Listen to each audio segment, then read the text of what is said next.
بسم اللہ الرحمن الرحیم۔ السلام علیکم ناظرین، آج میں ایک نہایت منفرد سرائی جڑی بوٹی کے بارے میں بات کروں گا، جس کو بہت سارے دوستوں نے دکھایا مگر مکمل معلومات کسی نے نہیں دی۔ آج میں اس کا سائنسی نام اور کہاں پر استعمال ہوتی ہے، اس کا کھانے کا طریقہ کیا ہے اور اس کو لانے کا طریقہ کیا ہے، اور یہ کہاں کہاں استعمال ہوتی ہے، کس کس بیماری پر ہوتی ہے، یہ بتانے کی کوشش کروں گا۔ تو پھر دوستو، اس جڑی بوٹی کا سائنسی نام سسٹانچی ٹیوبولوسا کہا جاتا ہے۔ چینی طب میں اسے راؤ کونگ رونگ، جبکہ بعض لوگ اسے سراہ کا جنسنگ بھی کہا جاتا ہے، اور سراہ کا جنسنگ کہنا بھی چاہیے کیونکہ یہ بہت طاقتور جڑی بوٹی ہے۔ یہ ایک ایسی جڑی بوٹی ہے جو زیادہ تر صحرائی علاقوں میں دوسرے پودوں کی جڑوں کے ساتھ یا اکیلی نشو و نما پاتی ہے۔ چینی طب میں اس کے خشک موٹے اور گودے دار تنے کو بطور دوا استعمال کیا جاتا ہے۔ سب سے پہلے یہ بات سمجھنا ضروری ہے کہ سٹانچی کوئی ایسی جادوئی دوا نہیں جو ہر بیماری کو ختم کر دے۔ اس کے بہت سارے فوائد جانوروں پر بھی کی گئی تحقیق یا محدود انسانی مطالعات پر مبنی ہیں، لہذا اسے کسی سنگین بیماری کے باقاعدہ علاج یا طبیب کی تجویز کردہ دوا کا متبادل نہ سمجھنا ہے۔ چینی طب کے مطابق سسٹانچی کا مزاج گرم اور قدرے تر سمجھا جاتا ہے۔ اسے جسم میں کمزوری، سردی کی زیادتی، کمر اور گھٹنوں کی کمزوری، آنتوں کی خشکی اور بڑھتی عمر کے ساتھ پیدا ہونے والی نکات میں استعمال کیا جاتا ہے۔ چینی فارماکوپیا میں سسٹانچی ڈیزرٹیکولا اور سسٹانچی ٹیوبولوسا دونوں کو سسٹانچی ہرب کے طور پر تسلیم کیا جاتا ہے۔ یہ دوسری قسم بھی سسٹانچی کی نسل ہے جو بہت ہی منفرد دوا ہے۔ تو ہم یہاں بات صرف سسٹانچی ٹیوبولوسا کے بارے میں بات کریں گے۔ چائنا میں اس کو جسمانی توانائی کی کمی کو سہارا دینا، تولیدی صحت میں مدد، کمر اور گھٹنوں کی کمزوری اور قبض میں استعمال کیا جاتا ہے۔ اس کی یومیہ مقدار 6 سے 10 گرام ہے، 2 گرام تک درج کی گئی ہے، تاہم یہ مقدار عام سفوب نہیں بلکہ عموماً ماہر طبیب کی نگرانی میں تیار کردہ جو شاندہ یا نسخے کے حوالے سے ہے۔ اس کے 5-6 فائدے آپ دوستوں کو بتاؤں گا اور کھانے کا طریقہ بھی بتاؤں گا۔ ویڈیو کے ساتھ جڑے رہیں اور دوست اس ویڈیو کو لائک بھی کر دیں۔ پہلا فائدہ جسمانی کمزوری اور تھکن۔ سسٹانچی کو ان افراد کے لیے استعمال کیا جاتا ہے جو جسمانی تھکن، کام کے بعد شدید نکات، سردی زیادہ محسوس ہونے یا بڑھتی ہوئی عمر کے ساتھ توانائی کی کمی کا سامنا کرتے ہوں، ان کے لیے تجویز کیا جاتا ہے۔ اس میں اکیناکوسائڈ اور ایکٹیوسائڈ جیسے قدرتی مرکبات پائے جاتے ہیں۔ لیبارٹری اور جانوروں پر ہونے والی تحقیق میں ان مرکبات کے اینٹی آکسیڈنٹ اور اعصابی خلیات کو تحفظ دینے والے اثرات سامنے آئے ہیں۔ تاہم تھکن کے حوالے سے موجود بعض انسانی تحقیقات میں سسٹانچی کو دوسری جڑی بوٹیوں مثلاً جنکو بالوبا کے ساتھ دیا گیا تھا، اس لیے یہ یقینی طور پر نہیں کہا جا سکتا کہ تمام فائدے سسٹانچی کی وجہ سے ہوا۔ انسانی شواہد ابھی موجود ہیں۔ تو سسٹانچی 5 گرام، پہلے دوستو سسٹانچی 50 گرام اور جنکو بالوبا 50 گرام مکس کر کے اس کی شہد میں معجون تیار کی گئی، دوستوں کو استعمال کرائی گئی، تو اس کو دماغ کو تیز کرنے کے بہت سارے شواہد ملے۔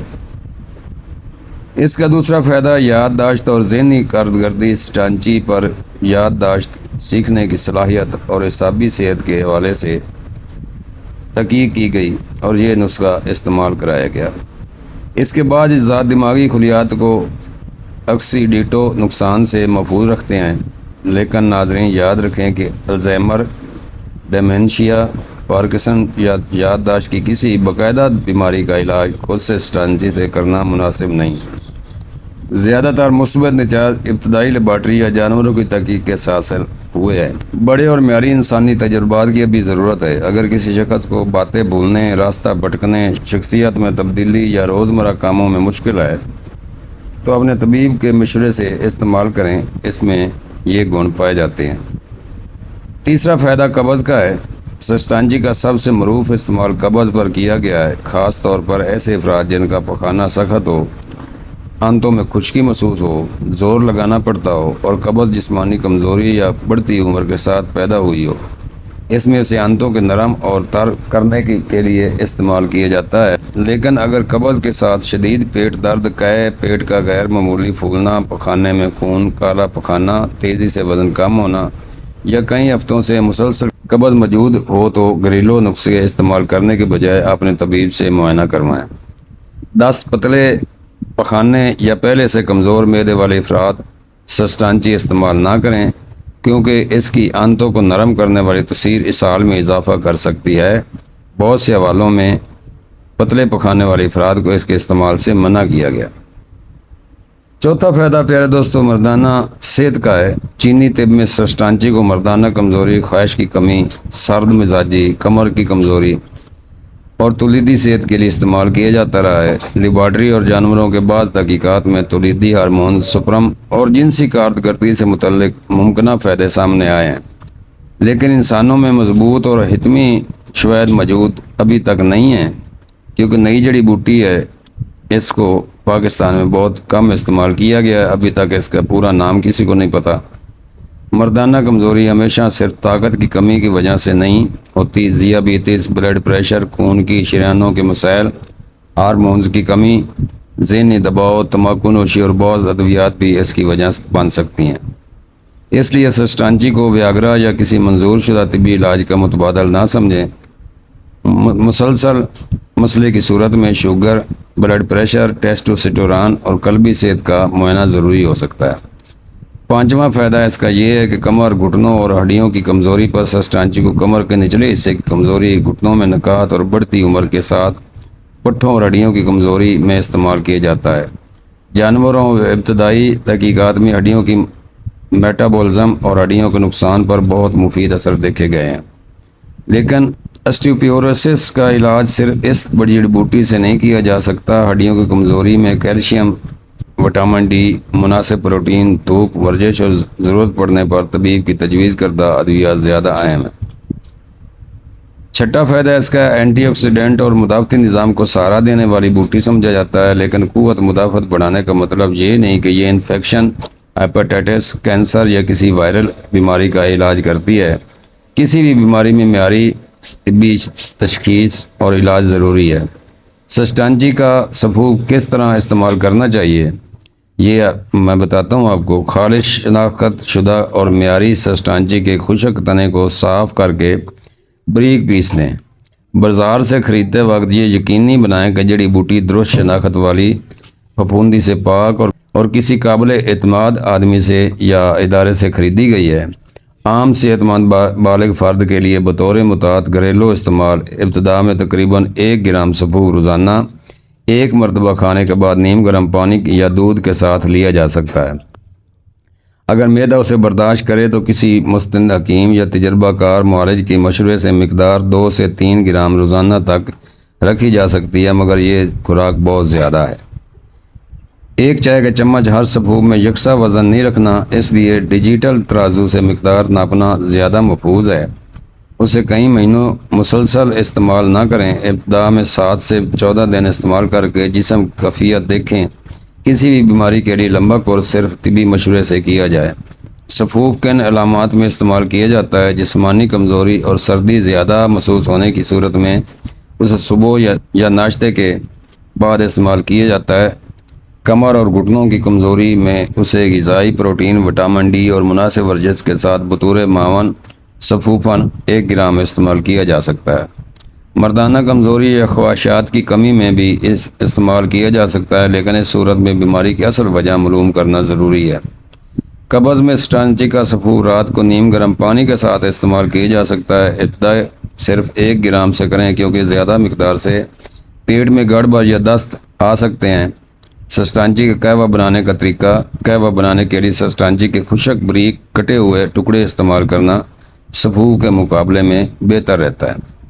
تقریباً 2 گرام سسٹانچی لیں، اسے 1.5 کپ یعنی تقریباً 300 ملی لیٹر پانی میں ڈالیں۔ پانی کو ہلکی آنچ پر 10 سے 15 منٹ پکائیں۔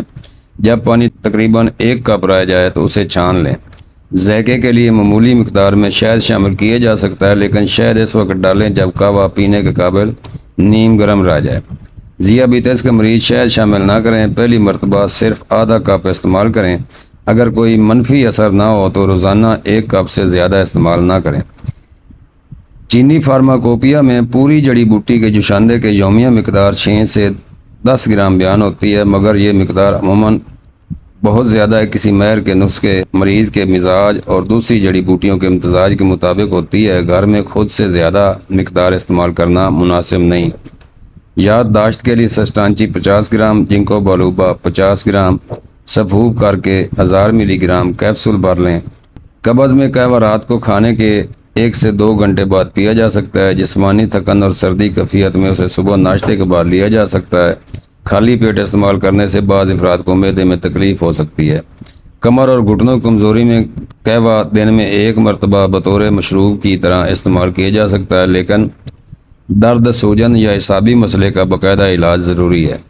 سفوف اور قہوہ دونوں ایک ہی دن مکمل مقدار میں استعمال نہ کریں۔ دونوں شکلیں ایک ساتھ لینے سے مجموعی مقدار بڑھ سکتی ہے اور دست سے یا پیٹ کی خرابی ہو سکتی ہے۔ یہ سسٹانچی بوٹی کن لوگوں کو استعمال نہیں کرنی چاہیے؟ حاملہ خواتین، دودھ پلانے والی مائیں اور بچے اسے استعمال نہ کریں۔ جن افراد کو پہلے سے دست، پتلے پخانے، آنتوں کو سوزش یا بار بار پیٹ خراب رہتا وہ استعمال نہ کریں۔ جگر، گردوں یا دل کے شدید مریض اپنے طبیب کے مشورے کے بغیر استعمال نہ کریں۔ بلڈ پریشر، شوگر، خون پتلا کرنے والی ہارمون یا قوت مدافعت پر اثر انداز ہونے والی ادویات لینے والے افراد پہلے اپنے طبیب یا حکیم سے مشورہ ضرور کریں۔ سسٹانچی اور دوسری ادویات کے ممکنہ باہمی اثرات پر مکمل انسانی تحقیقات موجود نہیں ہیں۔ ہارمون سے متاثر ہونے والی بیماریاں مثلاً پروسٹیٹ، چھاتی، بیضہ دانی یا رحم کی بعض بیماریوں میں بھی خود سے استعمال نہ کریں۔ اگر استعمال کے بعد پیٹ درد، متلی، زیادہ گیس، خارش، چہرے پر سوجن، چکر یا دست ہوں تو فوراً استعمال روک دیں۔ اگرچہ جانور پر ہونے والی بعض حفاظتی تحقیقات میں سسٹانچی کی عرق کی نسبتاً اچھی برداشت دیکھی گئی ہے، مگر جانوروں میں محفوظ ہونا انسانوں میں بار بار مقدار اور مریض کے لیے حفاظت کی ضمانت نہیں ہے۔ آخر میں آپ کو بتاتا ہوں، سسٹانچی ٹیوبولوسا ایک دلچسپ سرائی جڑی بوٹی ہے۔ اس کا سب سے نمایاں روایتی استعمال جسمانی کمزوری، قبض کے لیے، کمر اور گھٹنوں کے نکات اور تولیدی صحت کو سہارا دینے کے لیے ہے، لیکن یادداشت، ہڈیاں، مردانہ طاقت، بانجھ پن، ڈیمنشیا یا دوسری بیماریوں کے حوالے سے اس کے فائدے ابھی حتمی طور پر ثابت نہیں۔ زیادہ تر جدید فوائد پر مزید معیاری انسانی تحقیقات درکار ہے۔ جڑی بوٹی ہمیشہ خالص، صحیح شناخت والی اور مناسب مقدار میں استعمال کریں۔ سنگین یا پرانی بیماری میں خود علاج کرنے کے بجائے اپنے معالج سے مشورہ کریں۔ اللہ تعالیٰ ہم سب کو صحت اور تندرستی عطا فرمائے۔ میں ہوں حکیم طارق جوید فرام فیصل آباد، اکثیر کشتہ گار و مہر دبتات، والسلام۔